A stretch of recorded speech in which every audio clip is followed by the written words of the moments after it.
Hello, everyone, and thank you for joining us this morning for story map training. A little bit about myself. My name is Lyle Janisek. I am an assistant regional planner here at SCAG, and my work here has mostly focused in the RTP update for 2020, specifically in the land use. But more so this spring, I've been focusing on story mapping. My background, I'm originally from Nebraska. I grew up in a small town with one stoplight. If you've seen footage of the blizzard and the bomb cyclone, that was actually in my hometown. I went to the University of Nebraska in Lincoln and got my bachelor's degree in landscape architecture and then moved out to Southern California. I'm currently in the process of finishing up my thesis for my master's program at Cal Poly Pomona in urban and regional planning. So if you have any questions throughout the day, feel free to reach out to me. My email address is also attached with most of this, so if you have any other questions about this process, feel free to let me know. All right, so let's get started. The objectives for today is to understand the requirements for the student showcase. As Mike just talked about, we have had a few date updates, and so I'll feature some of those throughout this and also remind you about them at the end of the presentation.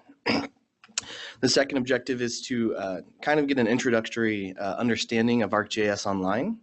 We're also going to introduce you to the SCAG Open Data Portal, where you will be utilizing some of the data from. We're also going to introduce you to story mapping for those that don't have any experience with it, and it might be a review for those that do have quite a bit of experience with it. We're going to utilize various story mapping templates today to kind of introduce you to the variety of options you have to present some of your narratives. And then overall, a better understanding of how you can use SCAG data and story mapping to convey a regional or even local narrative. So, a little bit of background, as Mike mentioned, this year we're having two options to enter into the student showcase. You can do a sustainability planning poster or the Esri story map.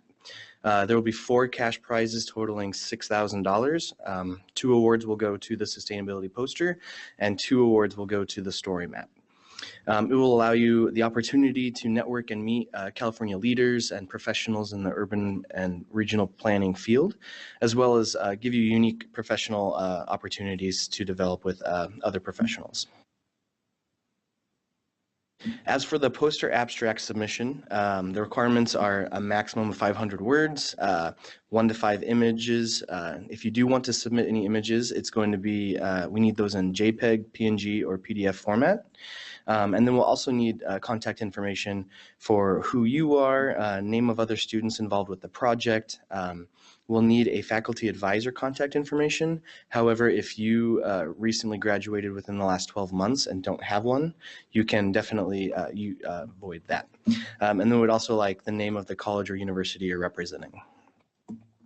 The poster abstracts, like Mike said, are going to be due April 1st, and you will submit those to India Brookover. Her email address is featured there. And then the poster final project submissions will be April 22nd, and you will be required to submit that to the same email address there. And if you have any questions along the process, feel free to reach out to India. She'll have plenty of information and feedback for you. A little bit of the contest rules. You must be a college student who is currently enrolled in a university or college, community college or graduate program within the SCAG region. For those that might not be familiar, that includes Ventura County, Los Angeles County, San Bernardino County, Riverside County, Imperial County, and Orange County. And if you are not enrolled, you should have graduated within the previous 12 months. All the work that you submit needs to be submitted as a student and not work done by the university faculty member or staff. You can submit as an individual or you can do it as a group, and there is no limit to how many entries you submit. So if you're really ambitious and want to submit up to 5 different ideas, you can definitely do that.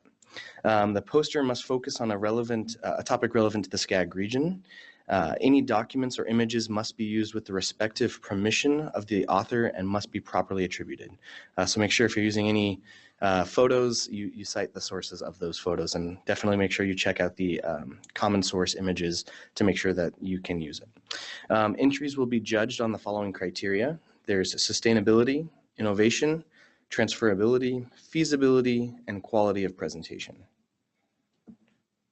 The story map abstract is the exact same as the poster. You have to have a maximum of 500, or there's a maximum of 500 words. If you would like to submit any images, feel free to do that in JPEG, PNG, and PDF. And then we'll also need the contact information for anybody involved with your project as well.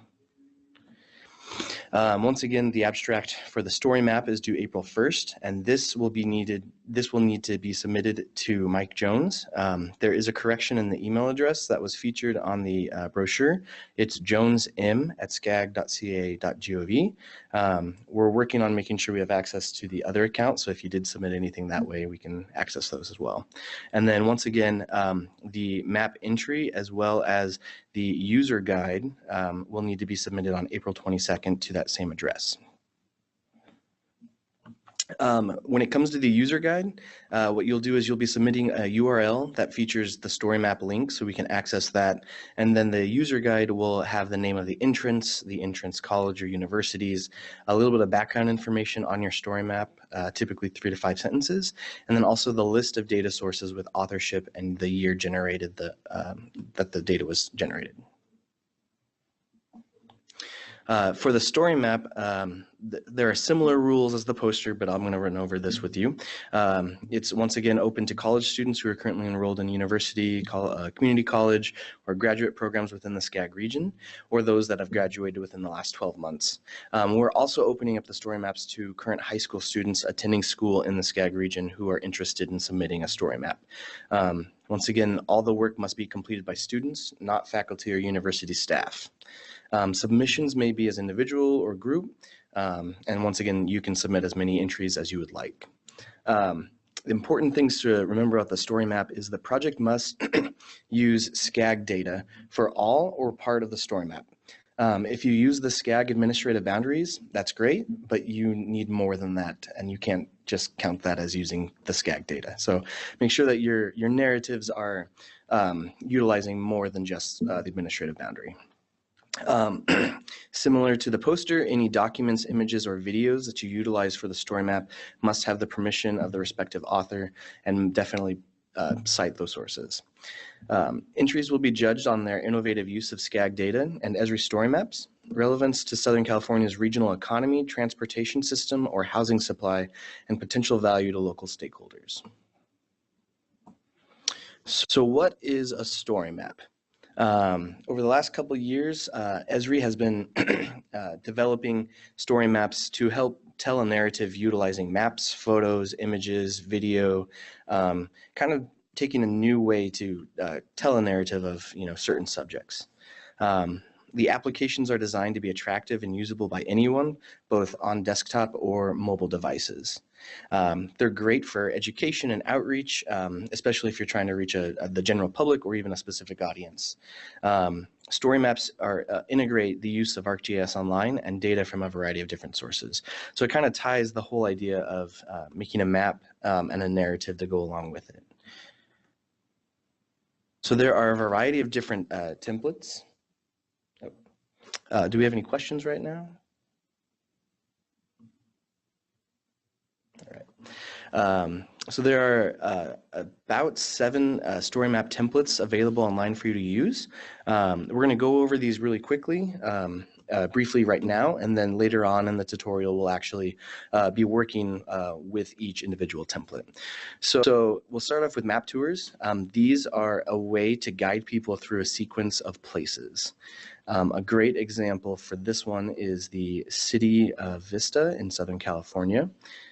They have, once this loads, created a way for the public to view projects down the pipeline. So whether they're pending projects, approved, under construction, or completed, it allows you to zoom in to certain areas. You can click on projects, and then on the right side, it will update with information about each project. So for example, this one here, Paseo Artist Village, it is pending city review, and then they've incorporated on the right information about the amount of development units, the retail space, kind of just background information. This is a great way for communities to figure out and display some of the information that are being submitted to city for projects. So as you can see, like this one is under construction. There's other ones that have been completed that have a little bit of background of what they're going to look like. So this is one way to use the map tour.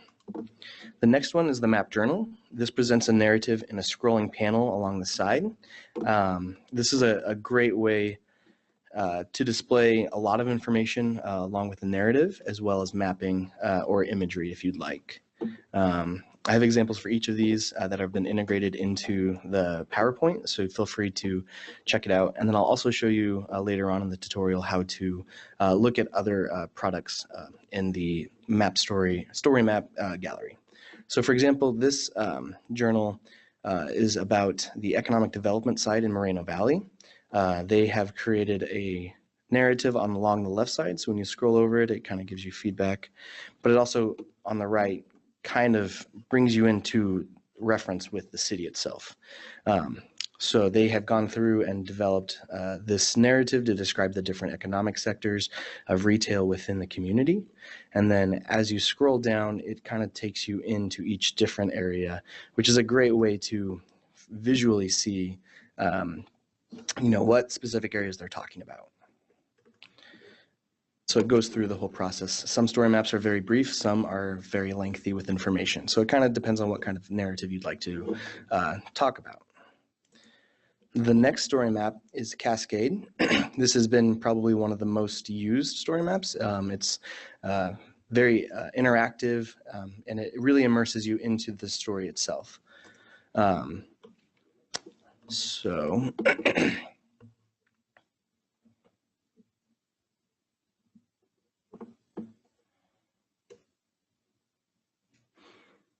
So this story map was actually produced by Esri on how to do smart mapping and how to make maps beautiful and fast. So you can use this one. Like I said, it's completely immersive, so it's going to take up most of the screen. And this would be a great tutorial, a great map to reference when you're actually going through and making your map, because it provides a lot of great insight into how to visualize some of the data you want to display. But it curates a narrative. You can have pages that specifically talk about certain subjects. It kind of walks you through how to even use these smart maps graphics with ArcGIS Online. It displays just a lot of different ways to use the data, but also it's a story map in itself. So it's a great thing to utilize when you're trying to discover which kind of narrative you'd like to display. The great thing about immersive Cascade options for this template is you can implement GIFs or GIFs, however you'd like to pronounce it. And you can also incorporate video, photos, actual story maps. You have a wide range of elements that you can utilize for the Cascade template. Yeah, are there any questions so far about these first three templates? All right, we'll move on to the other three that we're going to be going over today. There's the map series. This template allows you to present a series of related maps.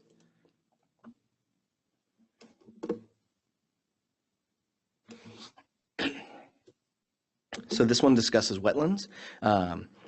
They go through and they have an opener that describes what wetlands are and the benefits of protecting them. And then when you scroll over, they have different tabs. So this one, for example, is the West Siberian lowlands. And then the map on the right goes through and references the actual geolocation of that said wetland. And then when you go through the process, you can add to information. You can click on certain elements to find out where this is regionally speaking. And then you can click on images to make them full screen. So you can really integrate a lot of information and maps into your story maps, especially using this template. Once again, just goes through the different wetlands. So just a variety of different ways to utilize story maps. The next one is a shortlist. This presents places of interest organized into tabs. This is really great if you're just trying to list certain areas based off of specific reasonings. So this one, once it loads, is going to talk about a few different things in San Diego. For example, they went through and plotted information for fun events in the San Diego area. And then if you click on this tab, you can look at food, and then the other one now has a list of different design aspects that you can go into. When you click on specific images, it also gives you an update of, for example, the Coming Together sculpture is a huge freestanding mosaic in ceramic and mirrored tiles by Nikki Di Santi Feli.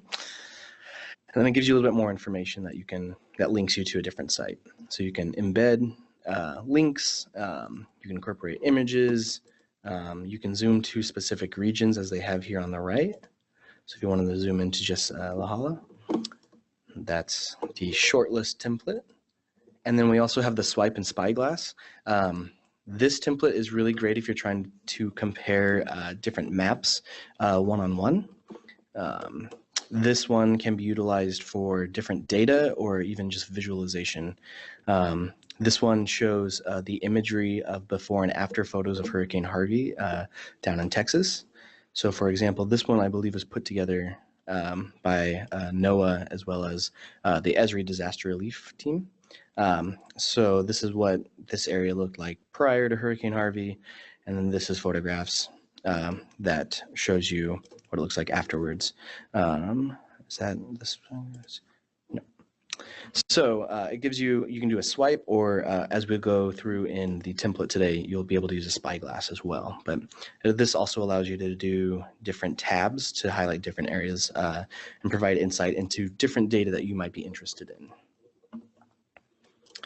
All right, before we move on to the next one, does anybody have any questions? All right, so how many of you have experience with ArcGIS Online? All right, we've got a mixed signal, so that'll be great. Then how many of you have experience with story mapping?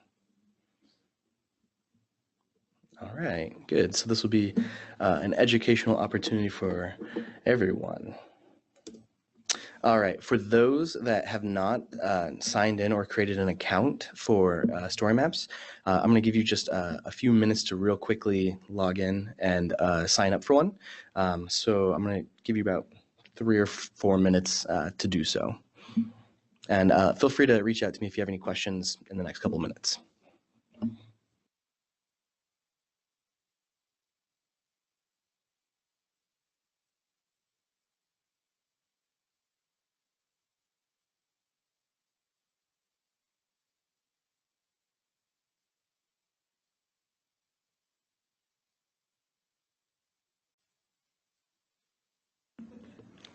All right, so we're going to start getting started with the tutorial. I just wanted to remind people that are viewing online, if you do have any questions, feel free to use the chat box. We have folks in here that are following along in the chat box to either ask your question to me, or if they know the answer, they'll help respond to that as well. So feel free to use the chat box. So let's get started. So I sent out a zip folder with a few documents and elements in there that are going to help us along the way. We have a few shapefiles in there, a couple images in the images folder, and then links in here.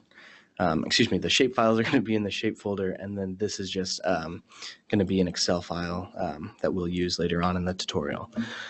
So if you go to the links, there's going to be 2. There's going to be ArcGIS Online, SCAG, and then there's going to be SCAG GIS Open Data Portal. Let's click on the SCAG GIS Open Data Portal first.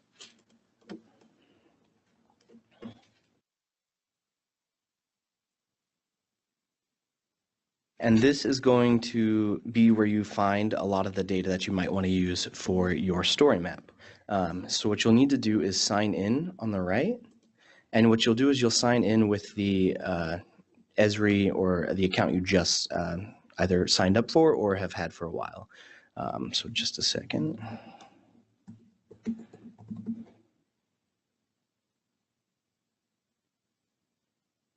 All right, so it's going to log you in here. I'm going to give you a second to everybody get logged in. If you haven't done so already, you can kind of look over the page itself. Down here, we have the Explore data categories, which show different elements of what the data we have available online. Click on the All Data tab, and it will take you to our open data that we have 43 data platforms, data sources up here. As you can see, we have general plan land use data for different counties. There's going to be a description of each one that you see below. It'll tell you when it was last updated, what kind of data it is. So yeah, you can kind of peruse through there and see some of the information. What I want you to find down the list is the median household income 2016. So once you find that, feel free to click on the title and it will take you to that specific page. This page will give you an overview of median household income, kind of what's in the data set. It gives you a list of attributes that show you that you can, if you want to look at what percentage of people in this area speak English, it will tell you that. And this is census tract level data for the entire SCAG region. So for this, there's a couple different options. You can download the full data set as either a spreadsheet, KML file, or a shapefile. There are APIs over here, and then there's also this favorite option. And so what I'm going to have you all do for now is favorite this and just press original, or if you have a specific folder you want to put it in, you can do so.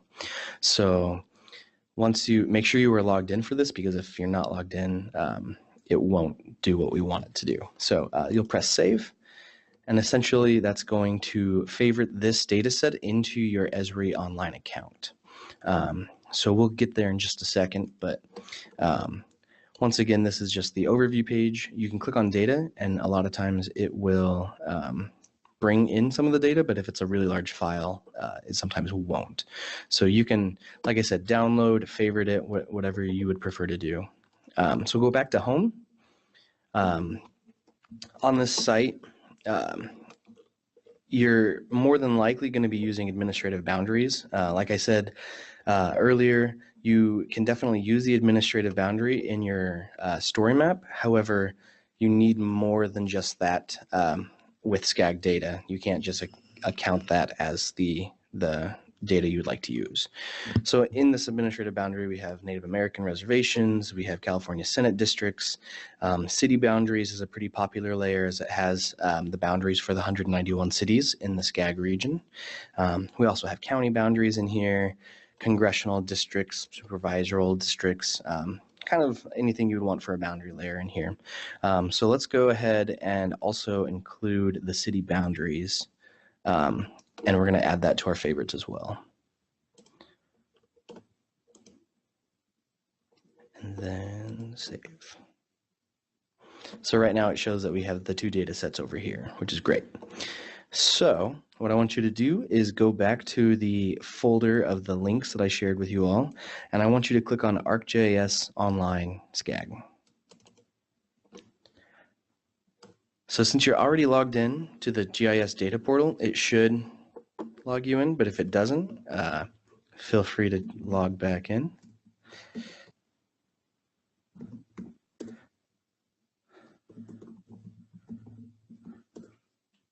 All right.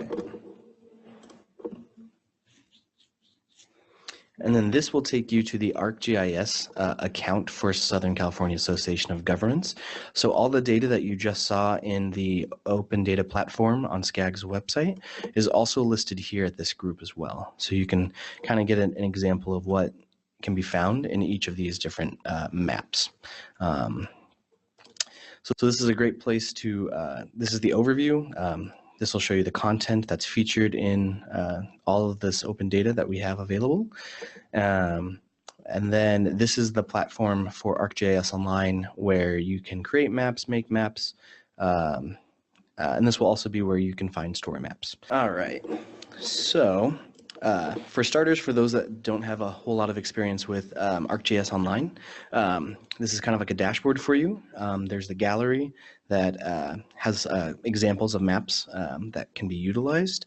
A lot of times you can find different map layers, different this is showing, as you can see, the two maps that we've actually favorited, which we will be utilizing later on.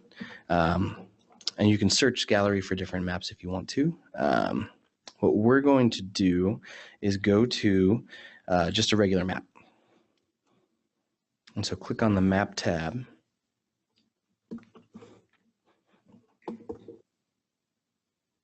And so this is ArcGIS Online. It's similar to the fact to ArcMap, if those of you have used that. However, this is a web-based data tool for map creating and map making. Up here, you'll see we have details.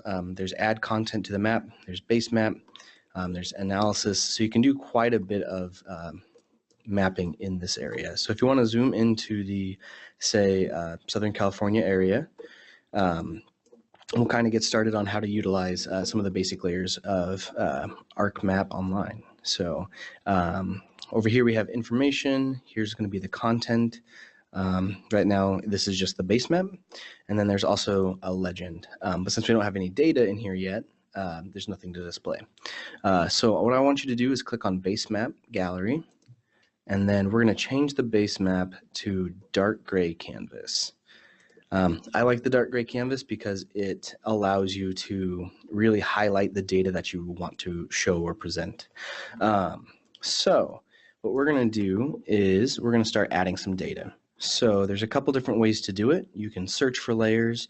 You can browse living atlas layers. You can grab layers from the web, add a layer file from a file, or you can just add map notes. So if you click on Browse Living Atlas Layers, this is going to show you probably quite a few different maps that are available. These are layers that are frequently updated. So if you're looking at, I believe there's like weather sources, a lot of times they have, just data that constantly is updated can be featured here. And so you can utilize some of this data if it helps tell the narrative that you wish to say. So what you want to do is go to My Favorites. So there are a few additional layers that I have in here that I have already favorited, but there is going to be the median household income, which I favorited earlier, and then the city boundaries SCAG region. If you don't have any layers in here right now, even though you favorited them, what you can do is just search layers, and you can search boundary. And so it'll show the different boundaries that we have favorited. Another great tool, if you can't find the data, is you can see that this has been the user profile of SCAG GIS admin. So what you can do is look up ArcGIS Online at the bottom, and you can type in SCAG GIS admin and press search, and it won't show anything. So you can try this under the Living Atlas.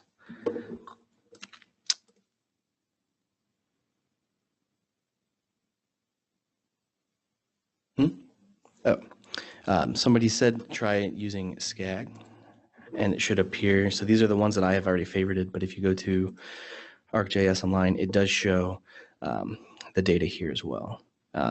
Just make sure if you are going to this area to look it up, that the data you're utilizing is from the SCAG GIS admin. As you can see, other people have added the Calenviro screening. That is, it says SCAG region, but also it was not updated or uploaded from SCAG. So the data in this map might be SCAG data, but we recommend and require you to use the SCAG GIS admin data. So definitely add, if you can find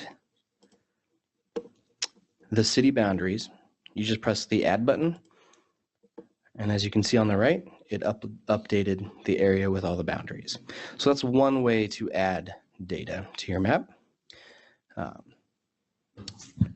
Lyle, just one question I just want to clarify. I think you said this in the opening.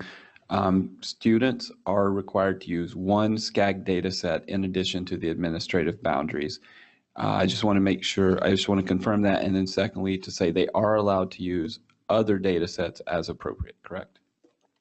Yes, that is correct. They are able to use, you're able to use any data source outside of it. We want to make sure that you do use at least administrative boundary as well as other SCAG data, but you can use others' source data as well, and I'll show you how to do that. So, for example, I want you to add data, and then you want to do add data from file. And so you're going to browse, and then say, for example, you find a data source online, or you've created your own shape file that you would want to incorporate into ArcGIS Online. There are ways to upload that to ArcGIS Online. So in shapes, you'll see I have metro lines and metro stations. This is what a shapefile looks like as a file. To upload it, you need to zip them. So what I recommend is press cancel.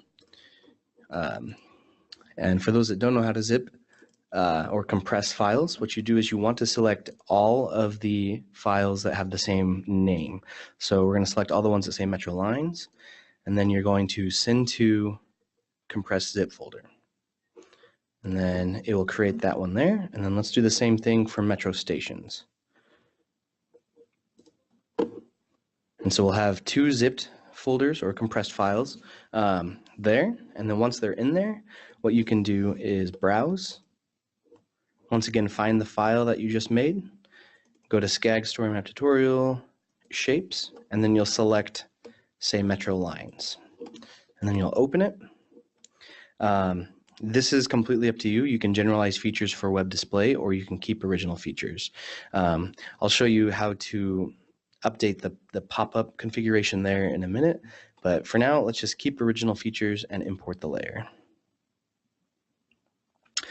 So this is how you would update if you wanted to add your own file. So like, for example, these metro lines came from the Metro database, and then I have in the background the administrative boundaries from SCAG. So if you wanted to do some type of analysis of transportation networks featuring metro lines or stations, this is how you can upload or update any of your data. In this same area, so now that we've added the lines, it's going to be a few options down here on the left. Lyle, we had a question from the chat box. If someone cannot find the SCAG organization in the favorites, how do they add them? You may have already addressed that, but yeah, definitely. I'll track back to that. So, so if you go to add, you can search for layers, and then earlier I think we said my favorites, but if it's not in your favorites and you can't find it, you can go to ArcGIS Online and then type in SCAG, and then it should bring about quite a bit of data that's been supplied from the online resources. What you can do here is you can also filter your search.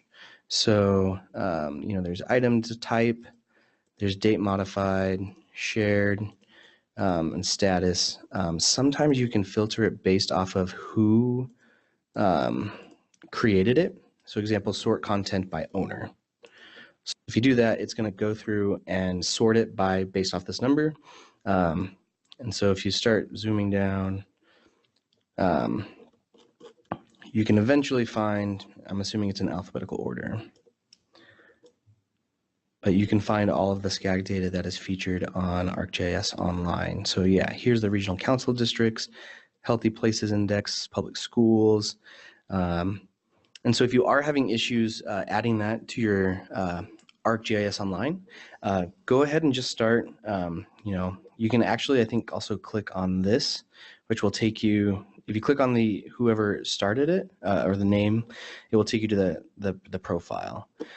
So this takes you to SCAG's GIS profile. You can click on View Users Items, and it should take you to quite a few data sets. And then this might be on the only search in that. Turn that off, and then it will show you a lot of the data that's been provided by the SCAG admin. Is everybody able to access the SCAG GIS data and add it to a map, or are we still having a few issues with that? Would you mind going over again how to add the metro lines? Oh, yeah, definitely. So while we have it here, a way to remove a data set is click on the 3 dots next to the layer, and you can remove it by doing that. So now it's gone. So if you want to add it on, you can add layer from file, and then once again find the compressed folder, and then you open it. And then, like I said, this is completely up to you. You can keep original features, and then you press import, and it adds it on. The tutorial that we kind of looked over briefly earlier about smart mapping, there is a smart mapping integrated system into ArcGIS Online. So for example, when you updated the metro lines, ArcGIS Online looked at the attributes, found line as being a compatible feature and layer, and then it added its own unique symbols to it. So that's why it automatically updates that way. If you don't like the color configuration, or if you want, for example, these lines to reflect the colors that that Metro has for them, you can click on Options, and then you can go one by one and say you want to change the color of the blue line to an actual blue color. You can change it that way. And then you can change the width, you can change the transparency, pattern, arrow, whatever you'd like to do with it. And then you press OK. And then as you can see, it updated the blue line to be a blue color. And so you can do that with which way you'd like to display the data. And we'll go over this a little bit more down the road. And then once you're done editing that layer, just press done. Yeah, so that's how you kind of start creating maps. One thing you can do is I'll have you add another layer from the file and add the stations that we compressed as well.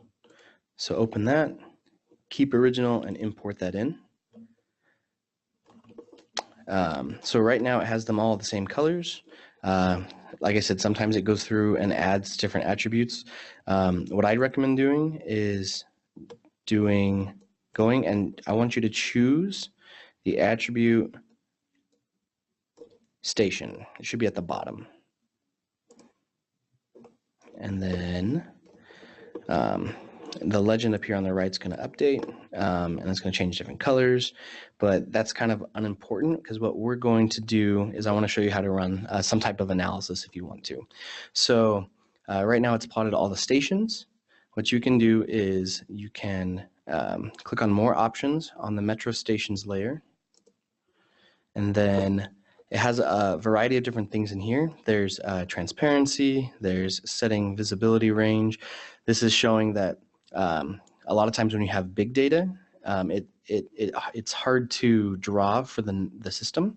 And so you can set visibility range based off of how far you're zoomed out. And so as you can see, when you zoom across, it changes the different cities and all that. Oh, sorry. Yes. Hello, we have a question online. Sure. Can you please review once again how to send over the metro lines as a zip file? Oh, sure. All right, let's remove that layer. So you're going to add layer from file,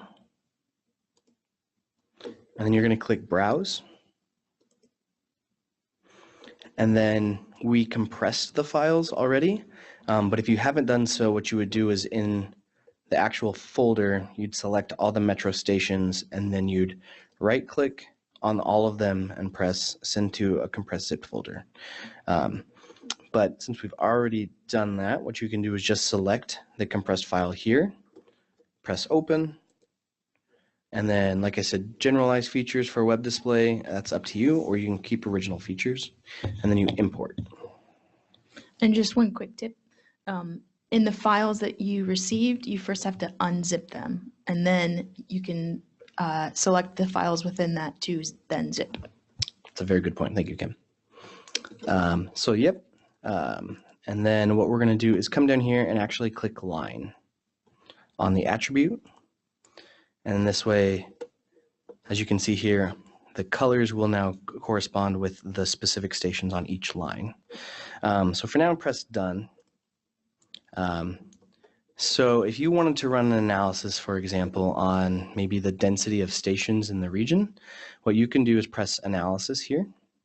And so it gives you a couple different options. There's a summarized data. This kind of gives you just a variety of different analysis you can run. What I'm going to have you do is use proximity. And then that is going to, actually, it might be under, it'll be under Analyze Patterns. And then what I want you to do is click on Find Hotspots. And so what this allows you to do is take point data. So this, for example, is the stations. And it will give you a couple of different options to choose layer for which hotspots. Make sure that's the station. It's going to do point count. And it kind of gives you a couple different options. You can play around with it on your own time to kind of figure out what you'd like to do. And then what it's going to do is create a new layer of this analysis. So if you click Run Analysis, it might take just a second. All right. And after it runs its analysis, it will update the map on the right. So it's going to show you in boxes the density of that analysis. So it's showing basically downtown LA has kind of a hotspot of stations, which makes sense since there are so many more in such a different area. So for now, let's remove that from this map. And then I'm going to show you one other way to add data. In the folder that I sent you, you will have, let's see, it's in here. You're going to have this data folder. A lot of times you'll get data that is in an Excel format. So for example, the collisions here,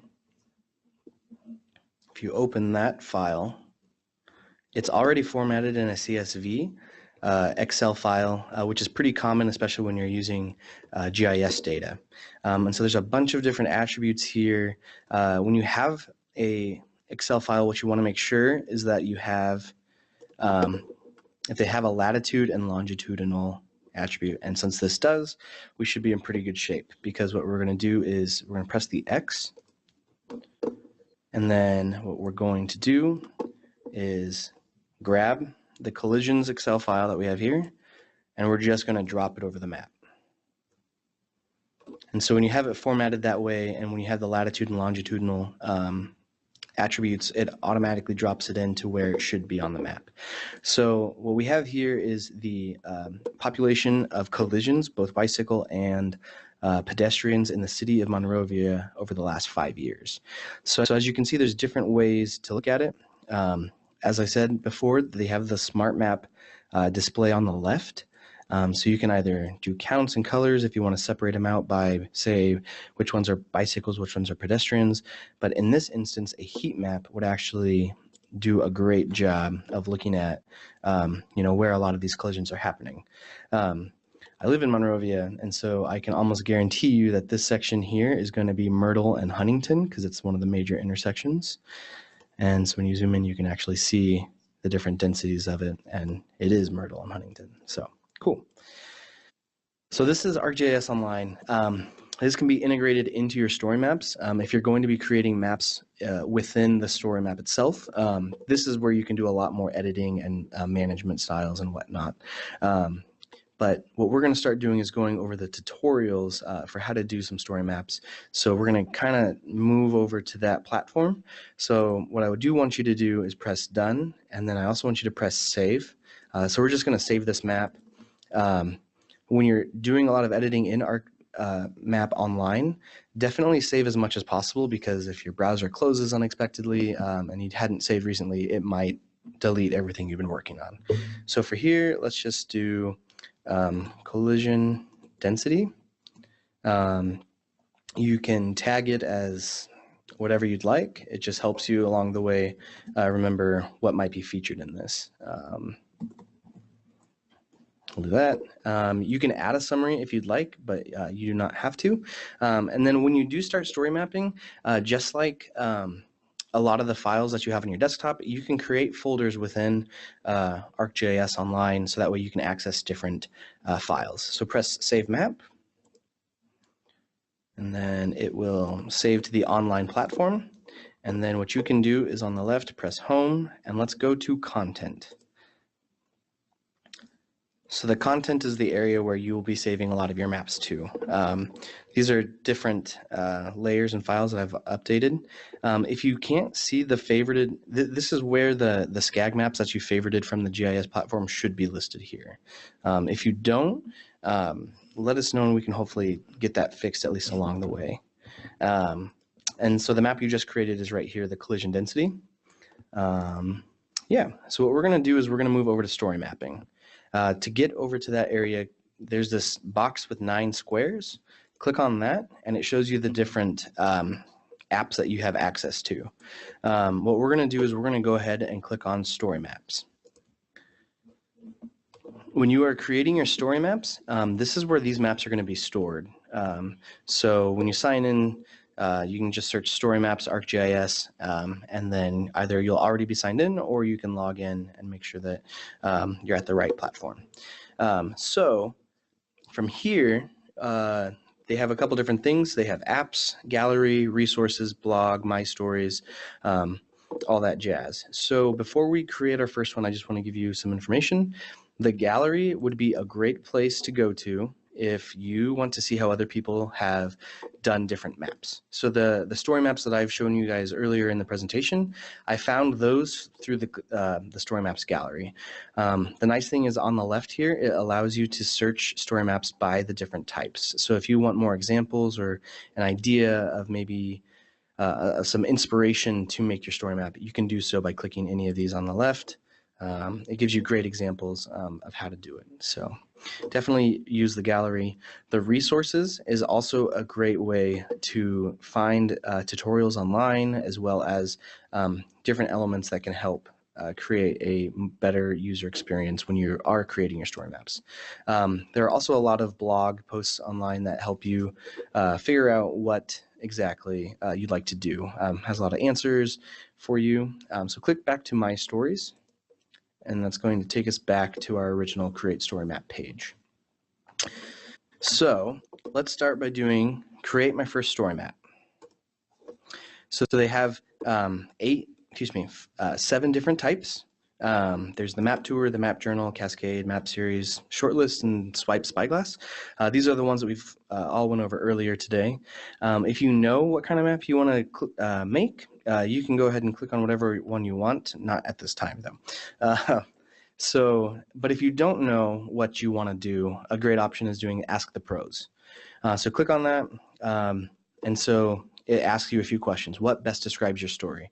Are you doing a set of places? Are you doing a narrative? So let's click on a narrative, and then do you want your audience to click through tabs or scroll?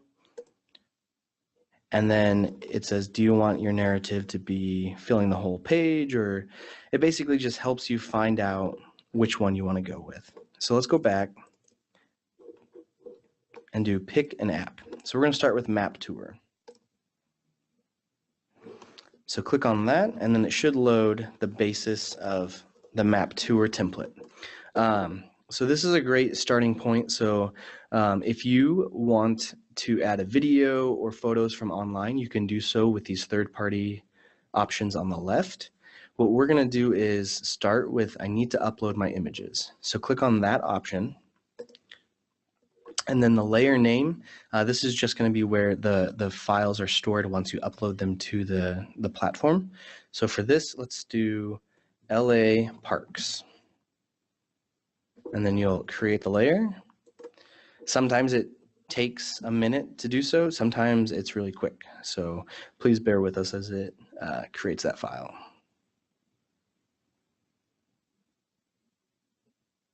All right, so before you can interact with the actual map, it wants you to drop in your first file. So you can either select or drop pictures. So what you'll do is go back to the file we had, and then I have images in here. Go ahead and add 01 Pershing Square and just drop that in there. What we recommend is doing change the picture resolution to whatever they recommend. You can keep the original resolution, but sometimes with bigger images, it can bog down how fast you can go from image to source and information. So on the information, or you click add to a point, and it goes through and says, we have some errors. So information, it already has a title. If you pulled this photo from Flickr or an online source, this caption area would be where you would want to definitely cite that source. You can also add a large description in there or a very brief one, what have you, and then go to the location tab.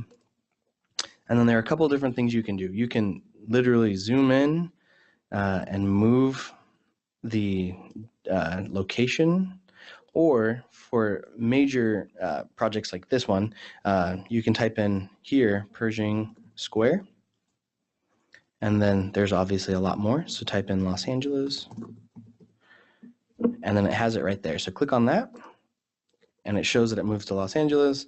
You can zoom in to verify if it's in the right position. And as you can see, it is, so just press add to a point.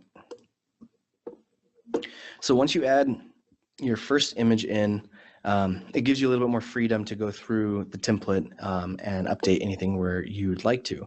So like I said, right here we have Pershing Square. This is the caption. If you didn't include the source initially, it's okay. You can go back through and edit, add anything you'd like, and edit it that way. You can change the colors of the point as you move around. And then as you can see, the big display on the right will be the photo that we had initially added.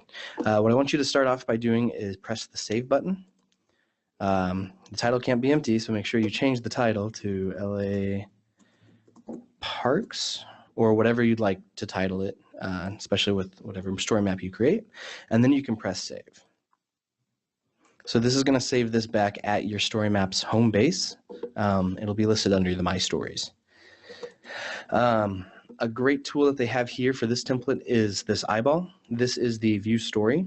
So say you make some changes and you want to see what it looks like, you can click on the preview and it will take you to what it's going to look like. So as here you can see that this map is zoomed out on a global scale, and say we don't want it to do that. So let's close this tab. It'll bring us back to this edited one. And then on the left here we have settings. So click on that. This gives you a couple different options. I'll briefly show some of these in a few minutes, but there are 3 different layouts that you can utilize in the map tour template. Go to header. Here, as you can see on the left side next to LA Parks, they have the Esri logo. You can either go with no logo, or if you want to create your own logo, incorporate it there, you can feel free to do so. It kind of gives you a little range to do whatever you'd like. It also allows you to embed Facebook, Twitter, share, all that jazz. So let's leave the Esri logo on. You can go to data. This kind of shows how the pictures are utilized. Just gives a little bit of information about captions and then the icon color. Typically for that, you can just leave those the same. What we want to do is the extent of your map. So from here, you can zoom in to our region. And this is up to you how wide or how big you want to make the map extent. But let's draw a new extent. And then you just press down and draw a rectangle for whatever area you'd like. And then, for some reason, oops, sorry. That is set up that way. And then, yeah. So here you can just press apply. Sometimes it's pretty finicky. Yeah, so it should be updated. So after you make some of those changes, you press save. Just like any other file, like you want to save frequently to make sure that you don't lose any of your input that you do.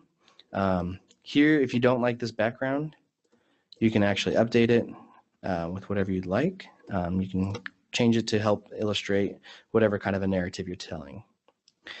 So once again, you can zoom in. Sometimes when you make changes in the settings, for example, the zoom extent, it might not zoom in for you, but if you click on the preview again, it should update to the settings that we had already displayed. So let's see if it updated. So yep, as you can see here on the map, it zoomed in a lot further. It has this information, and yeah. So let's close this tab again, and then let's add some more photos. So click Add down here, the plus sign, and then once again, you can either add by clicking that, or you can just drop them in. We're going to start going through this a little quicker. So if you have questions, please feel free to let us know. So let's add Grand Park and drop that in. Once again, we try and recommend changing it to whatever resolution they recommend, because right now the one we have is pretty big and it might slow it down. So information, once again, you can say source, and then location. It's going to be preset to the extent that we had said, or once again, it already gave us a recommendation, I guess, at Grand Park here. So if you want to move this around, you can just scroll over it and move it to wherever pinpoint you'd like it to be. So we're going to add that to our point. And then what that's going to do is we now have two different settings here. So we have an arrow next to the title and a number 2 next to Grand Park. So between those two, we can now go through the two different photos. Let's go ahead and add the other two photos that we have in there. We have McGuire Gardens, information, source. You can change the name if you want to be whatever you'd like, and the location. Let's go ahead and this one, you kind of just have to find it, or you can just place it wherever you'd really like. So that gives you the freedom. I know it's in this area here, so just a minor detail. And then you add the point wherever you'd like it to be. And then let's go ahead and add the last photo in the file. So MacArthur Park. Yes. And then go to location. And then here you can type in.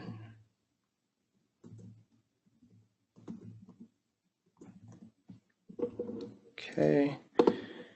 And then, like I said, zoom in just to make sure that it's pinpointed in the right area. So for example, we typed in MacArthur Park and it is putting us on this intersection here.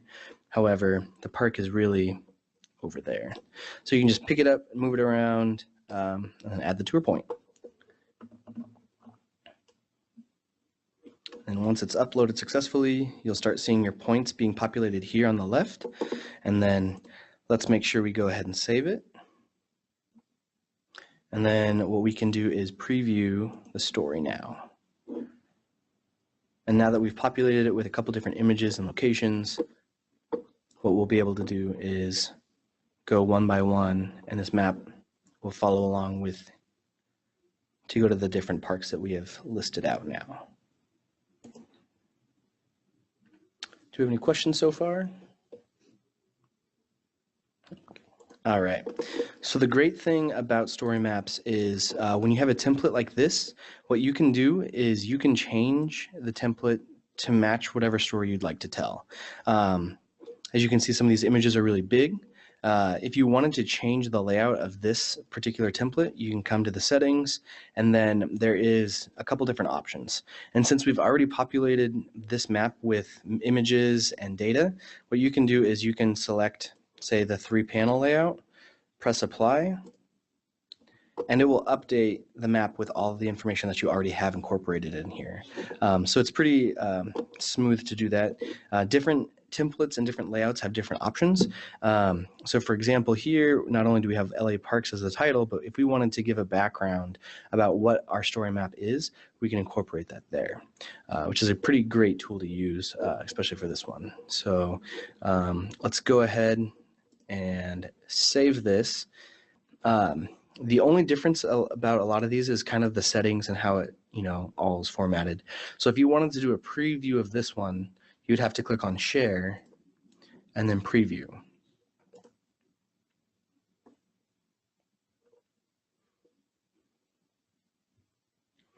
So this gives you a new way to view the data that we've been incorporating.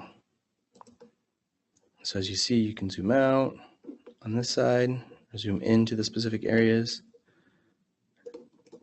and then side through it, or you can click on the actual images and it will take you through. All right. And then lastly, if you click on settings once again, you can go to the integrated one and press that, and then press apply. So it gives you a couple different ways to visualize the data you're using. For example, this one, what I would recommend doing is clicking on settings, going to extent, and then changing this zoom area, because as the map you could see earlier, it was pretty far zoomed out. But all of these parks are kind of concentrated in downtown Los Angeles. So let's draw a new extent, basically around here, and then press apply, save, and then let's go and preview it and see what it looks like.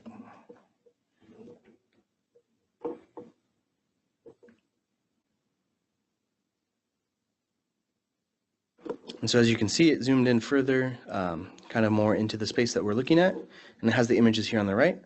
The great option is it does allow for photos to be enlarged, and you can edit a lot of those settings in the base settings of the map itself. So yeah, it would be great. This is just going to be a brief overview of each template, but there are many different ways you can actually change the different elements of each template. You can change the color of the heading. Once again, this is the header page and whatnot. So that is our first story map. So you can press save. And then once again, these can be found when you go back to your story maps page. It can be viewed here, and it keeps track of views. Right now it is private. Some important things to note when you guys are creating your story maps. I recommend keeping them private unless you are working with people within a certain group. That would allow you to share it and edit it amongst each other. If you're working as an individual, I'd recommend keeping it private for yourself until you're ready to share it with other people. When you send it and submit it to Mike Jones, you will want to make sure that it is a public URL. So what you'll want to do is to change the privacy settings, you would just change this to public. And then what you do is, let's see, go back to check stories. It's just going to go through and make sure your stories are good. And then it is right here. And then to share it, there is a link that you can create there. And what you would do is just copy this, and you would email that along with the user guide to Mike Jones. So that's kind of how story maps are integrated into the server. And so, yeah, before we go along to our next tour, let's take about a 5-minute break. So let's create story. We're going to go with map journal this time. So click on that.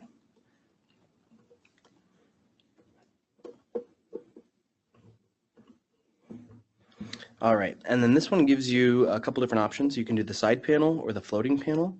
I believe once we select one, we can always change it in the settings, but we'll check that out a little bit later.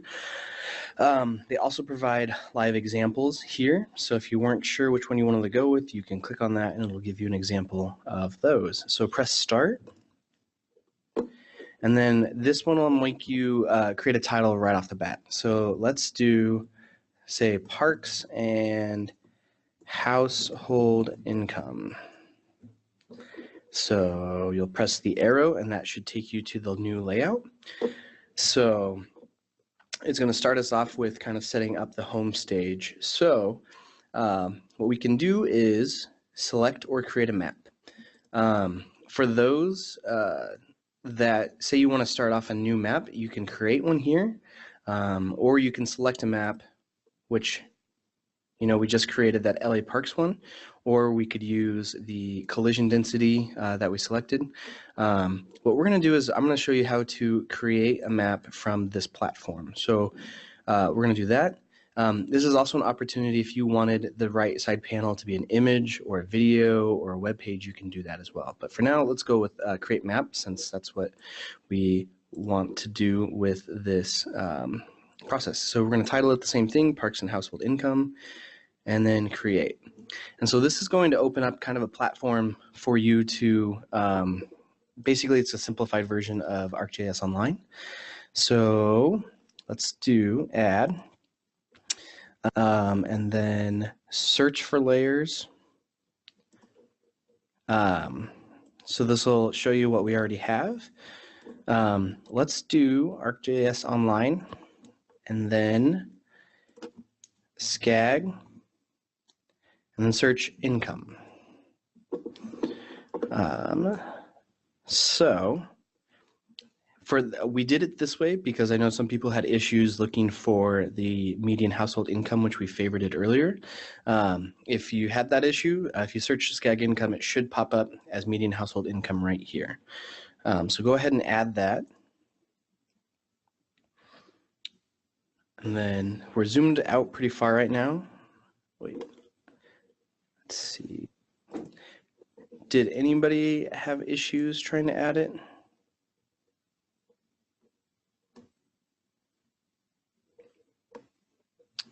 Everybody else got it? Okay, that's interesting. Let me try adding it from my content.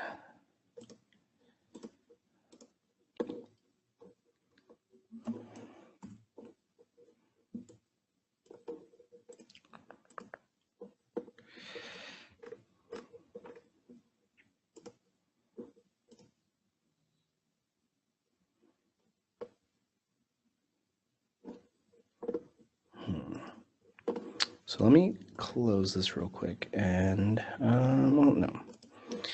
So everybody else's, yours not Ed? Okay, give it a second. What I'm going to do is I'm actually going to add the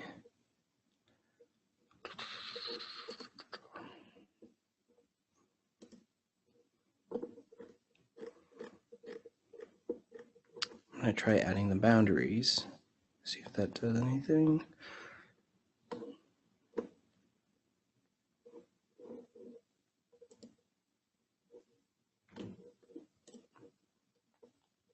Okay.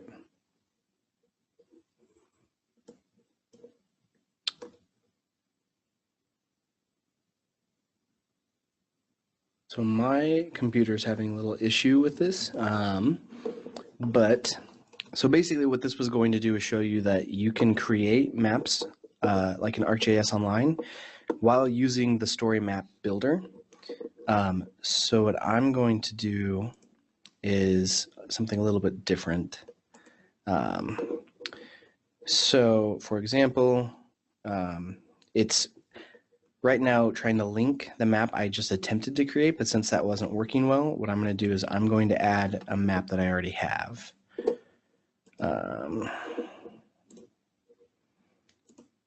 So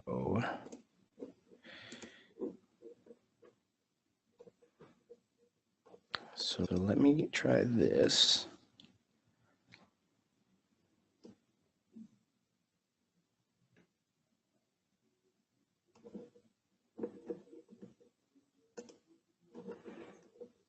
Okay, 1 second, bear with me.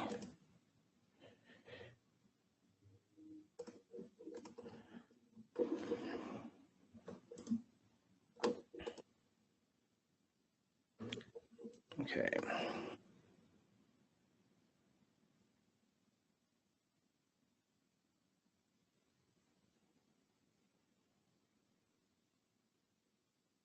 Let me just try this one, sorry.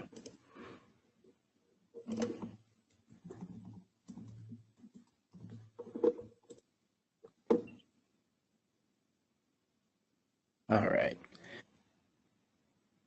So I was having issues with the median household income, so I apologize for that. I've added the collision map that we had made earlier today with the city of Monrovia. So the way to add this map on here, what I would recommend is going to settings, layout options. Actually, don't do that. Click edit here. And you can go to main stage. And so this is how you can change different things about your map. So I'm going to have you guys follow along with me on here. If you were able to do the median household income, we're going to change that. So what you're going to do is click the drop-down menu and then click to select a map. And then you're going to want to click on the density map that we created earlier. And then that should update the map so that way you guys are aligned with me. Apologize for that. And then, yeah, so if you save it, anybody have any issues updating the map to the collision map instead? Okay. Okay. All right. So, like I said, this is a little bit different than the map we made previously. So on the right, you'll have an actual map, and you can add any content or sections or what have you over on the left side. So right now, we have the name. Let's title this Collision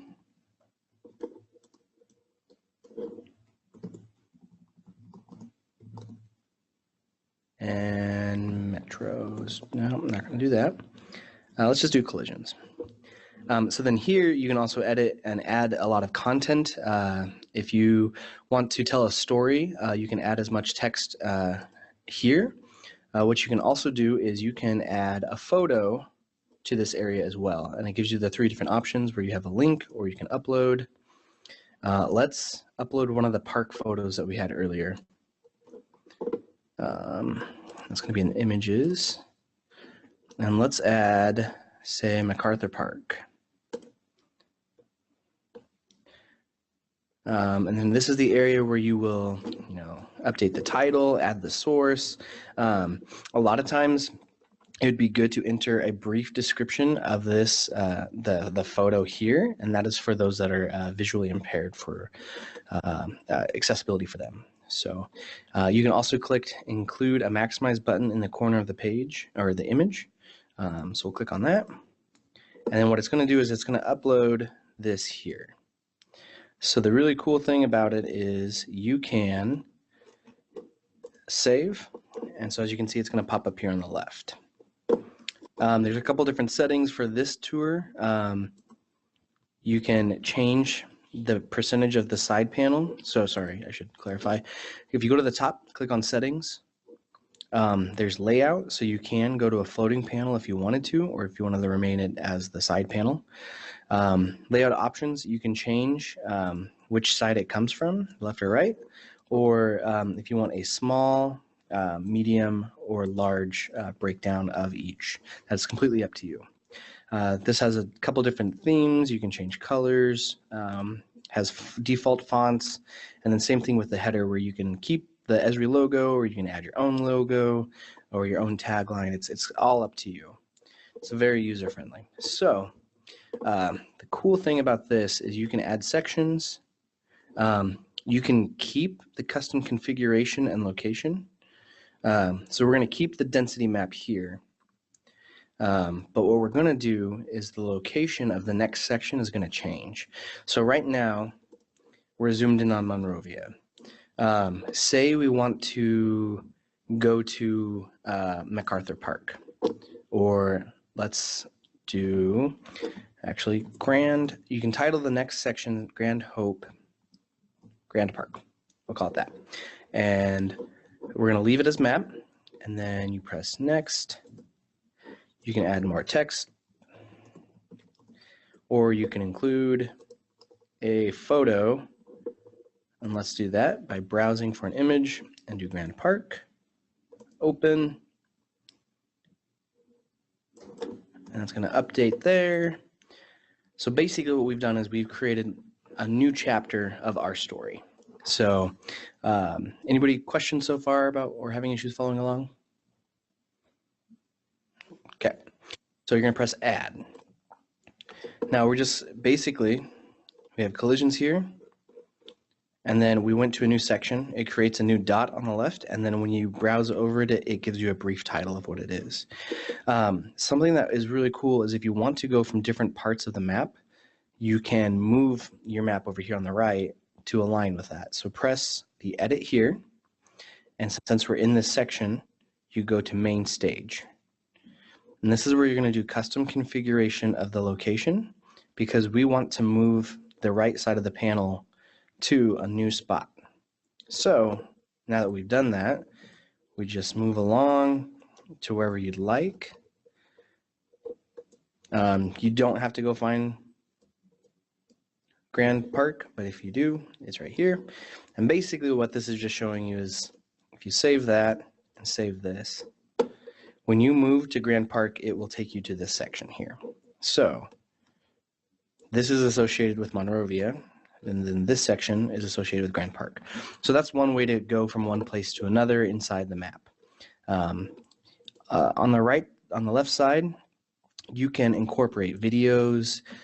You can do story actions, which if you go to a certain, like it'll create a hyperlink within your template here, and it will take you to new locations. You can kind of do a lot of different things. This is the organize option here. So if you have multiple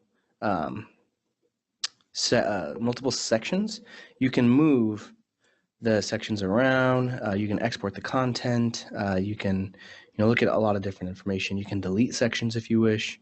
Or actually, it's organizing down here is where you. Nope, never mind. All right. So, and then once again, you want to constantly save, and then view your story is a great, way to look at how it turned out and where we can go from there. So once again, collisions. This is just how we set it up. There's obviously MacArthur Park is not in Monrovia, but if you zoom down, it will take you to the next park. So, and you can add as many sections as you want on here, especially to tell a different story of whatever you'd like to do. So, all right. So that's kind of an introduction to Map Journal Builder. Once again, like I said, this is just going to be a brief overview of each different template that they've already set up. So after the fact, if you have any questions about certain templates, feel free to reach out to us, or check out some of the galleries that they have featured online of different maps, as well as, there's great blogs available that help facilitate different discussions about maybe certain topics you're interested in. Okay, so we'll just save that. This is just a different floating layout that they have as well.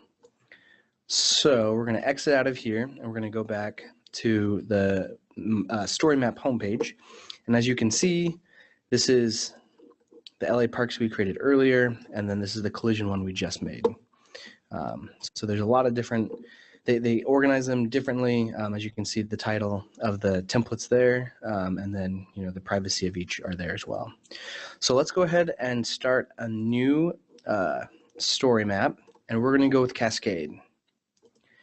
This is the one that is commonly used throughout a lot of story maps. I wonder if that is, okay. So I'm going to open up Google Chrome to see if it's better there. Hold on. Okay, so I just opened this in Google Chrome because I think that might help make some of these maps easier to go. So create story, let's try Cascade. Looks like we're going places, which is great news.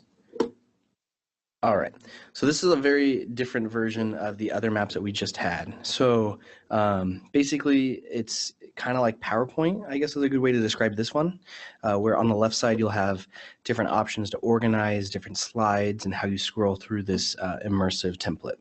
So for here, title it however you want.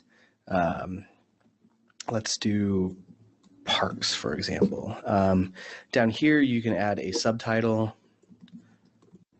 All right, so what you need to do first is save this into your story maps. That will give us a little bit more flexibility. So here, once you add your image or video, you can start dropping, say, a photo here. So this will be the cover photo of your park, your story map. So down here at the bottom left of the main screen is going to be how you can edit, say, this slide. So if you click on that, it gives you a couple different options for the theme. Depending on what your background looks like, can help determine which kind of front theme you should have. If you don't like this background and you want to change it, this gives you a way to view what it would look like on mobile. But if you don't like it, you can go to Manage and you can change media here. So your original photo you just uploaded will be there. Or you can come through and you can upload Flickr, links, Unsplash. You can also add Vimeo and YouTube videos that might be related to what you are interested in. A story map that I made a few weeks ago, I took my drone out and flew it in a certain area to highlight some spaces that we were looking in. And I uploaded it to Vimeo, and then I have it featured on my story map. So when you sift through it, you can actually see some of your own footage, which is pretty cool. So yeah, you have a couple different options there. Okay, so for this, like I said, you save frequently. This heart with a check mark will tell you if you're having issues with some of the stuff you're inputting. So if this turns a different color, like yellow or red, click on it and it should give you some tips as to what's going on or what's wrong. Once again, this is the settings tab.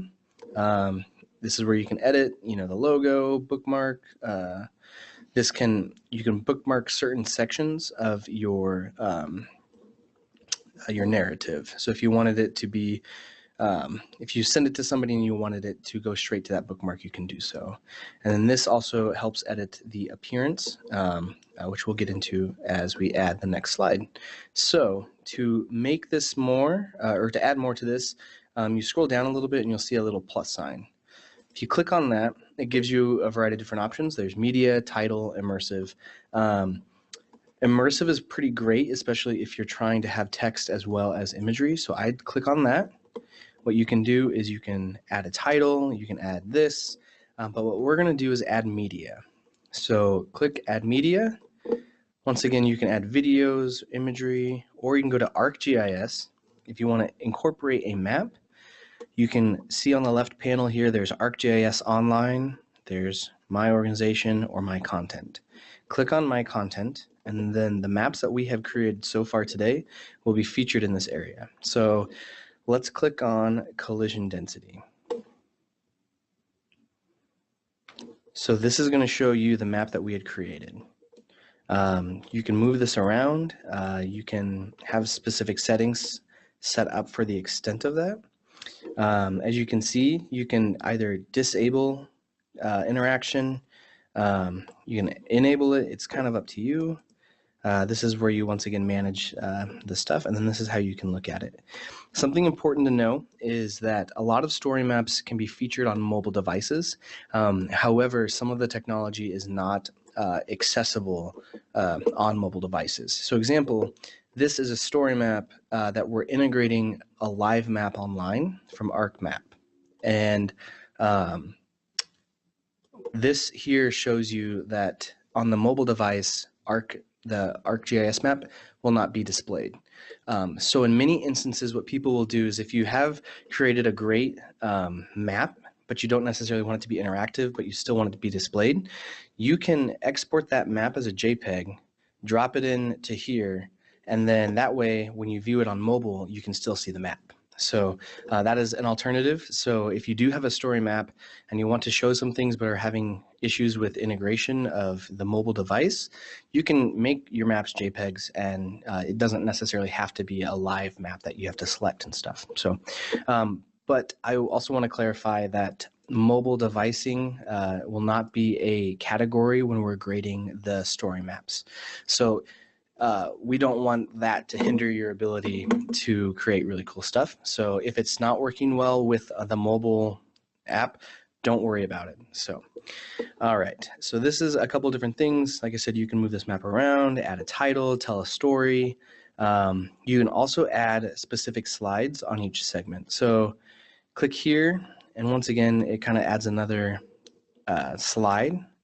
Let's say you wanted to create another map, or if you want to, you can add a photo or imagery. So you can play around with it. Like I said, let's add a photo, and then so let's save it, and then I'll show you what we've just done. So click on preview. And so this is what we've done so far. So we have the background with the parks, the label, the title, everything.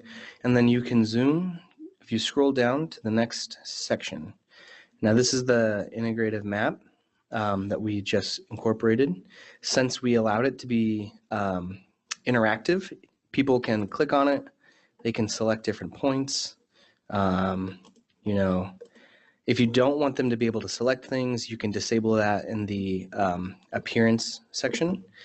If we would have added text when we scroll, it would have appeared on the left. And then since this is still part of the same section, it moves along to the last image. So there's a lot of different things you can do with it. But yeah, so for example, let's go back to this slide. Many collisions occur at major intersections.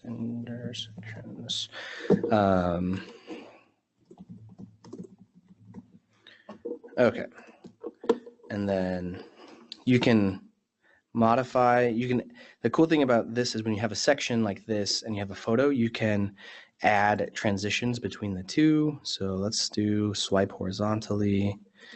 If you need to organize these differently, you press the right over here and it will allow you to move your maps around. Kind of gives you the freedom to do it and create a story however which way you'd like it to be. So, so just those simple changes that we just made. If you press save and then view it again. So nothing changed here. This is the map and now has a title. When we added the text on the left, what happens is you have to scroll and then it will appear. So just like that. And then we added that new transition. So that's how you can create pretty cool maps using the Cascade Builder. Once again, like I said, you can add new sections. So for example, right now, this is like a chapter, I guess, if you will. But if you zoom further, you can add another title section or another narrative or whatever you would really prefer that best illustrates the story you're trying to, tell.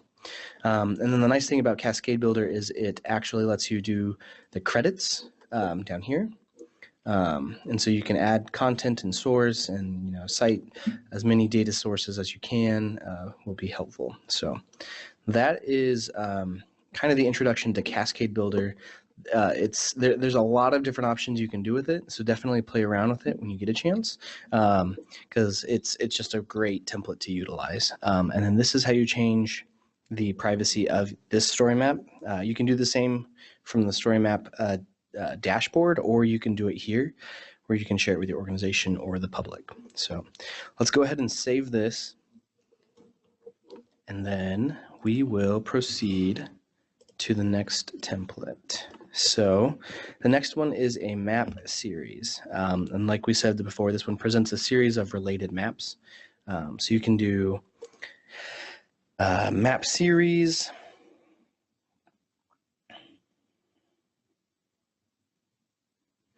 And then this gives you options right off the bat. So you can do tabbed, you can do a side accordion, you can do a bulleted. Let's go with tabbed for now. You press start. I'm going to attempt to do the household incomes again. So let's label this one household income LA County. So here we are at this tab again. let's create a map. I'm hoping that since I'm in a new browser, it might be more user-friendly. But so create map, let's do household income, then let's try adding that data again. So search for layers. I'm going to do ArcGIS Online, and I'm going to do SCAG and income. So here's that file. Let's see if it will work for me. And it looks like it does for the most part. Yes. Cool. So a lot of times, I'm glad this happened, you're going to get this pop-up. And it says the layer median household income for this did not draw completely. There may be too many features on display. Try zooming in to a smaller area. So as you can see, it's kind of broken up into pieces.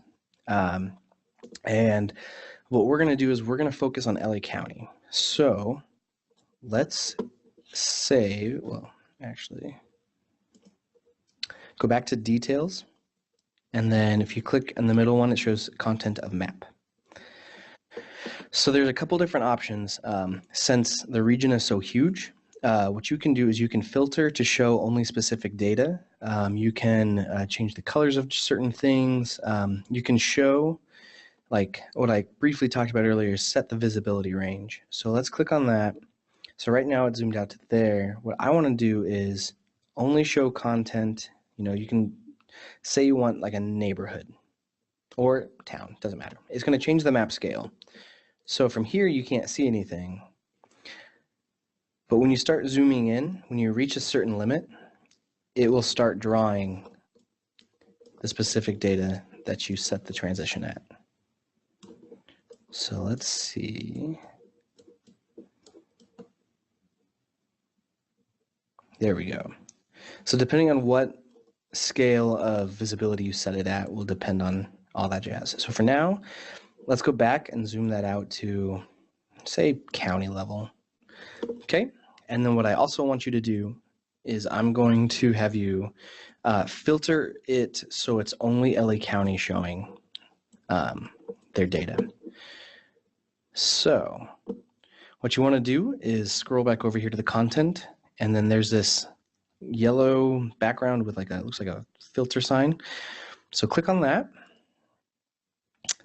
And then what you're going to do is this gives you a way to, definition query basically, so you can specify certain things. So you can change this to be, if you want just the county, do county is, and then in here type Los Angeles.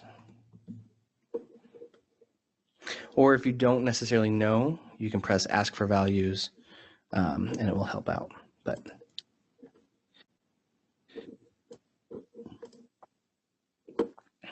okay, so as you can see from the background, this is the border of LA County, as we see some of Orange County, but it's only displaying the data for Los Angeles County. Now you can do a couple different things here as well. If you say you want to zoom into a specific community, you can actually make the filter only a specific community. Since we did Monrovia for the collision, what we can do is click city name is, and you can type in Monrovia. And then you press apply filters, and it's only going to show you the information for Monrovia. You can also change the transparency of the color as well. So we might do a couple different things, but let's, right now it's selected here. And then when you scroll down a little bit, you can change the transparency to say, 25%. And then let's just save that for now. So what this is going to do is this created a new map in ArcGIS Online, so you can go back and look at that. But this is the new map that we've created. So press add. And then it's going to zoom in to what we've just added there. So a neat thing about this is if you wanted to compare household income across certain communities, you can add a tab and call it, say Santa Monica. What you can do is title it Santa Monica, edit this map because it's set up as the one we currently have. You can press edit this one.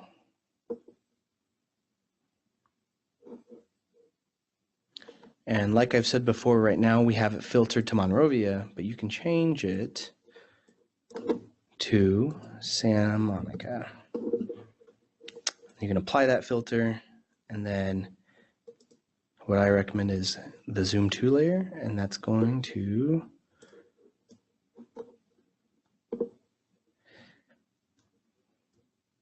zoom to Santa Monica. And then you just press save. And so you're using the same map as what we just created, but it's now going to be in a different area. So for this one, you'll also want to do a custom configuration.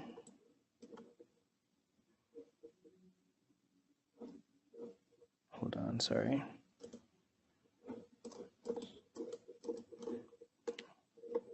Okay, let's just add it for now, and we can go back and change it. But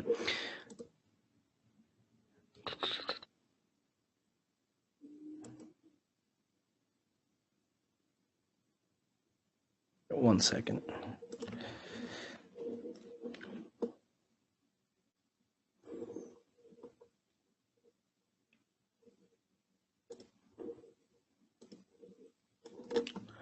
So you can't use the same map. If you're going to do different displays like that, you'll have to create basically similar maps, but not the same,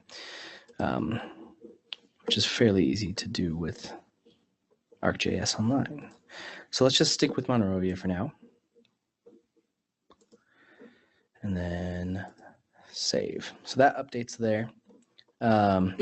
You can, once again, save. On this map builder, on this tab, you can add information about Monrovia. If you wanted to do, say, percentage of income on this side, and you wanted to have a legend, what you would do is click edit, and then extras, you just press legend, and then you press save. And so the legend over here on the left is going to have the information. So when it shows that, it's going to show the different ranges of median income for the city of Monrovia. Do we have any questions so far from anyone? Okay. So basically with this one, what you can do is you can create different maps under different tabs, which is pretty helpful. If you're trying to tell a different story or a same story, but for two different regions, like this would be a great opportunity to do that. You can also create video, you can add videos and images into the text box over here. So let's just add one of the parks that we had displayed earlier. So it's going to be here. Press save. And then what we're going to do is we're going to view the story.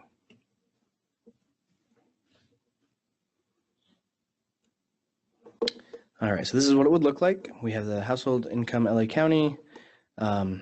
We can change that to Monrovia or whatever title you want.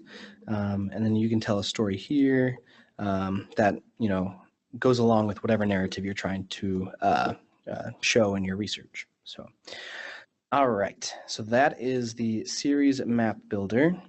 So you save that, and then let's go back to this area.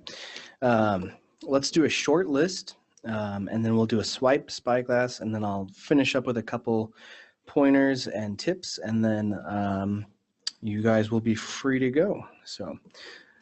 So for the short list builder, this was the one that showed the different areas of San Diego that had different features. So it's similar to the other one, but let's just call this one parks, for example.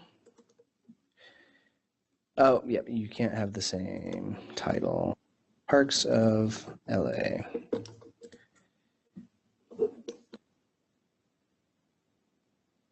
All right, so what you can do is it's similar to the other tab one, but a little bit different. So you can have a subtitle. There's the main title. Once again, through the settings, you can go through and make any changes to the theme, the header, the colors, all that jazz. So for tab 1, let's just click Add.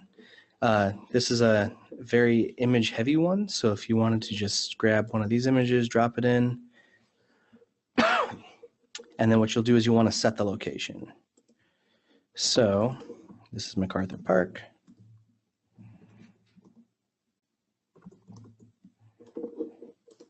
Okay.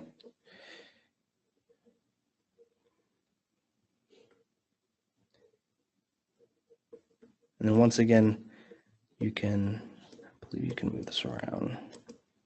Well, yeah.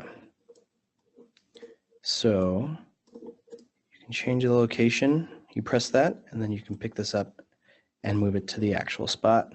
You press update, and then change the background to whatever you'd like to be displayed. And then you can also change the zoom extent of this map. So that way when you click on this one, it takes you pretty close to where it's at. So let's save. Let's change the zoom extent of this so that way it kind of zooms in. So click Settings, Map Options. Let's do, actually it's pretty close. So leave that there. And then press Apply. And then to add another place on this tab, what you do is you can either press the tab or press Add, and then let's just drop another photo in. This one's Grand Park. Like I said, some of them kind of already have a sense of where they are. Say that you can't really, you want it to be right next to the fountain, you can press Change Location, and then just move it to wherever you'd like. So update that, and then what we can do here is edit the tab. You can change the title of the specific ones. Say there's a different type of open space. So we'll call this one Promenade. We'll just call it that. And then say you wanted to add a new tab. So you can add this one can be different ones. So like if you have different types of parks you're trying to feature, you can do so. So McGuire Gardens is kind of a much smaller park than other ones that we've been talking about. And once again, this one doesn't really have a geolocation. And with this background, it has really, it's really difficult to kind of find it. So feel free to place it wherever you'd really like. But you just set the location. Where did they geolocate it at? I don't even know where. Oh. So yeah, just place it wherever you'd like. And then you can change the title of this to say Pocket Park. I'm not sure if it is a pocket park, so don't quote me on that one. But so yeah, so if you save this, and then let's preview what we did. So you can view your story.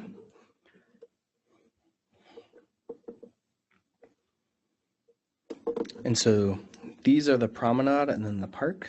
And so click on MacArthur Park. And it has it there. And if you click on the next one, it shows the Grand Park. And the pocket parks will only be featured on this one as well. So kind of gives you a variety of different things. Like I said, you kind of have to play around with it to figure out how you want to display what you want to do. Like I said, you can do the map options. So if you click default map location, what you can do is save that.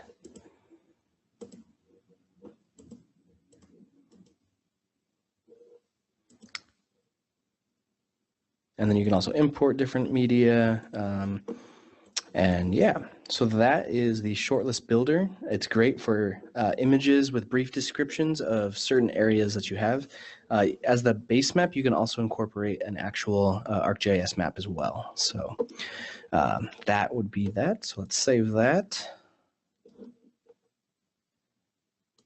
Okay, and then we're going to go to the swipe and spyglass.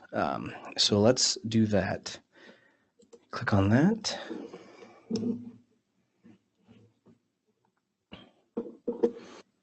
Okay, so for this one,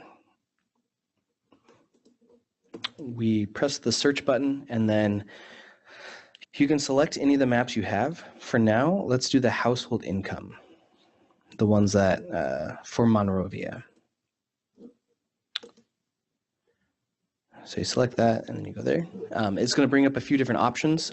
There's two different formats for the swipe spyglass builder. There is surprisingly the swipe or the vertical bar, and then there's the spyglass, which has a big bubble around whatever you're zooming into. Let's stick with the vertical bar for now. Right now we have that set as median household income, but what we can do is we can compare it to a completely different map. So if we want to, the left map is going to be the base one that we had, and then the right map can be something different. So let's go with collision density, the one that we created earlier with the darker background.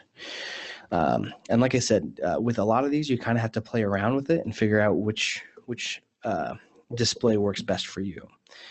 This here gives you a couple different options to, descriptions, if you want a legend, if you want to enable a swipe series. For now, let's just continue and go to next. This is where you would name the left and right one. So for left, do household median income, and for the right, do collisions.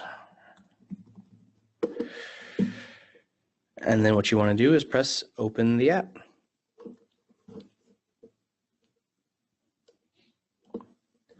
Okay, and so what's going to happen is you're going to have this panel on the left, which show a variety of different options. You can add text, you can incorporate some links.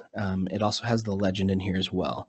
And then the right side is the main data frame. So this is Monrovia, the map that we had created earlier about median household incomes. And then the swipe panel here on the right will show the exact same extent that we have here, but with a completely different map. So if you grab it and pull it, you can see how this would be a great way to compare different data. Saying if you want to see, for example, if collisions are more common in communities with lower median income, you could do some type of map, something like this. I recommend definitely having the same background of the map. That way it's kind of easier to read, but it's just kind of a simple way to do it. So what you can do is press settings, and let's click spyglass for now. And what it's going to do is keep everything we've had so far, but it's going to allow us to view it in a different manner. So if you press apply, sometimes you have to save first.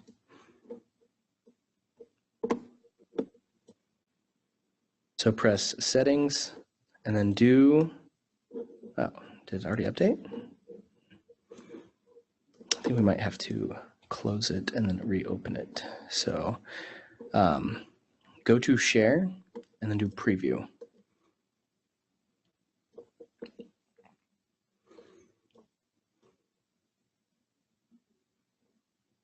And so since we clicked the spyglass, this is what this will be.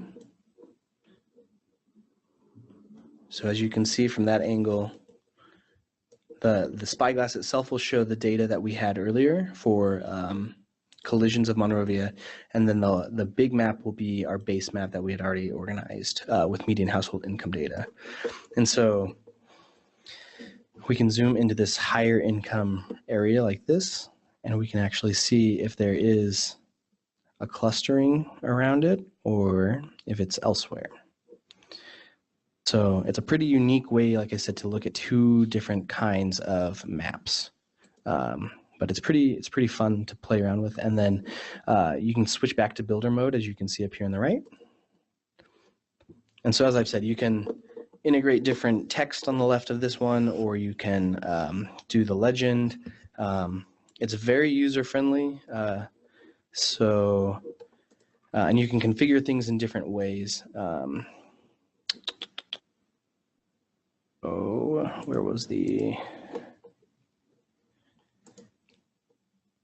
Yeah. So let's go back to this one.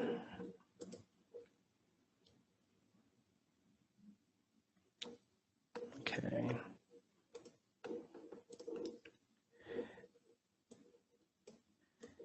All right, so yeah, here's where you have your legend, which people will scroll through, and then this is where the text is. So this would be the area where you could integrate your narrative or story that you're trying to display.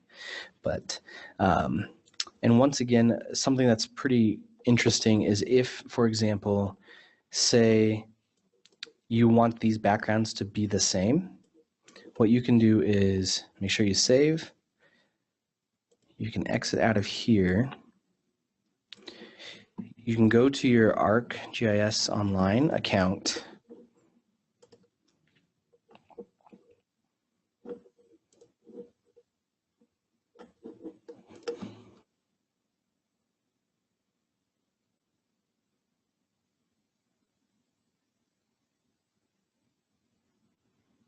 And so if you don't want to edit the maps the way that you were just doing it through the actual platform, what you can do is you can go to your Arc map and make changes in here, and then whatever changes you make will be reflected in the map itself, the story map. So for example, we had a difference in the background of this map for the household income. It's this one.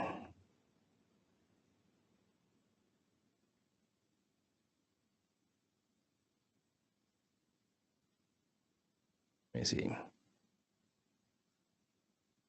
This is a story map. So here's another great way actually to find what I'm trying to do. You go back to the stories and do refresh your stories. So this is the map that we had, the household income. This is the story map with the swipe and spyglass. Down here you can edit the story, preview, delete, or you can come down here and it shows what images and maps you currently have. So we want the household income to have the same background as the collision density. So if you come down here and press edit map, that's going to take you to ArcGIS Online and allow you to make changes to that map specifically. So like I said, this was the income map. Let's do, let's change the base map to the dark gray, just like the other map. And then let's save it. We just exit out of the other maps. And then we can either edit the story or just go straight to preview from here. And let's see if it updated.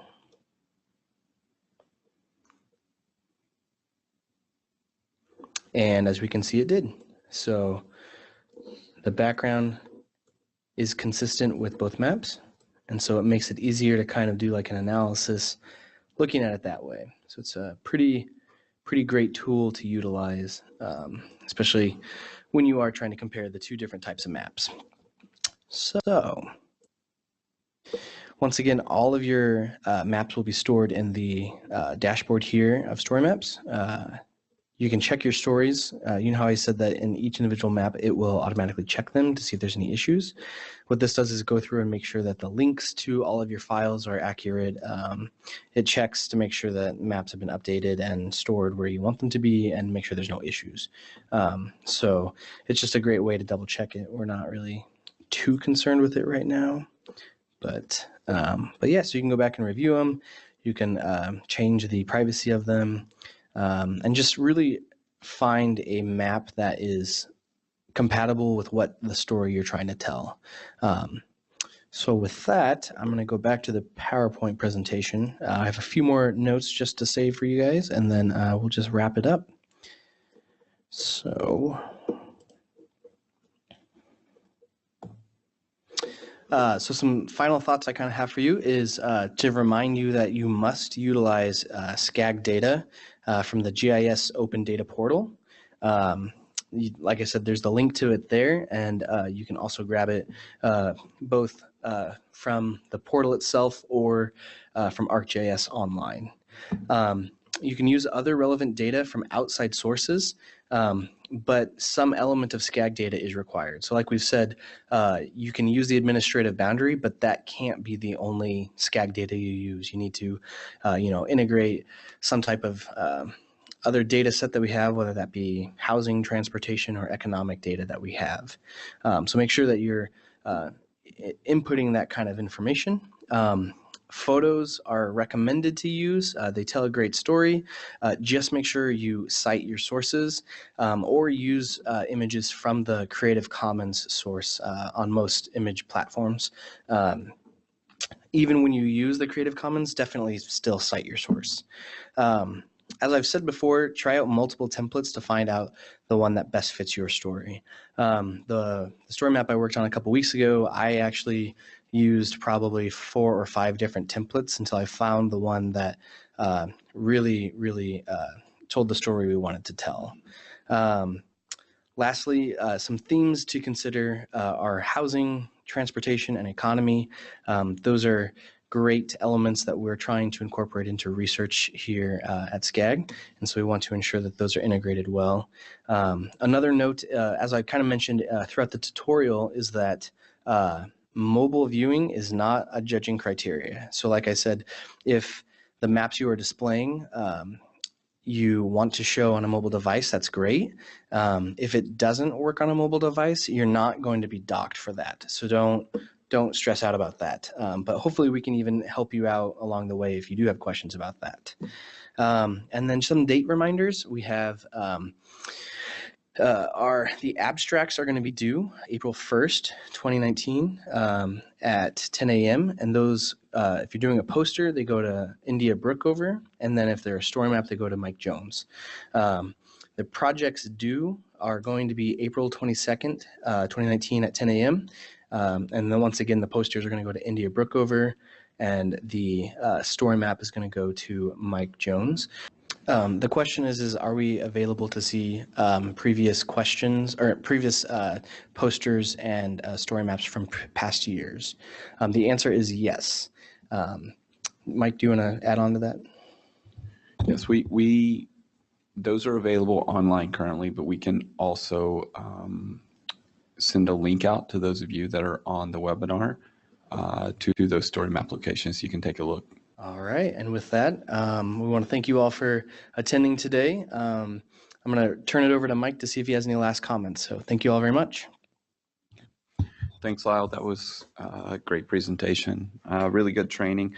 I want to thank all of you that attended today, including those that attended online. I wanted to also let you know sustainability is also a subject area that we would like to see some focus on in addition to transportation, economy, and housing, as Lyle mentioned previously. We have recorded this webinar. We will be placing it online. We will send you an email directly from us for those of you that signed up for this training, and we'll try to post it online for other people to access as well. I just want to finish up by encouraging you all to participate. This is a really great opportunity, not only to potentially win some prize money, but to come out to the desert, to network with planning experts from around the region, your elected officials, and other critical planning stakeholders. I also think this is a really great skill to have. Story maps will be useful to you depending on the type of planning you go into. I know it's very appreciated here at SCAG when we have some of the younger people come in with newer ideas and they can use these kinds of tools. With that, I just wanted to close and let you know that if you have any further questions, you can reach out to any of our staff here. You can reach out to me using the contact information on our page. And if I can't answer your question, I will send you to Lyle or my colleague Kimberly Clark or my colleague India Brookover, and they can answer your questions as well. So with that, we'll finish the training, and thank you all so much for attending.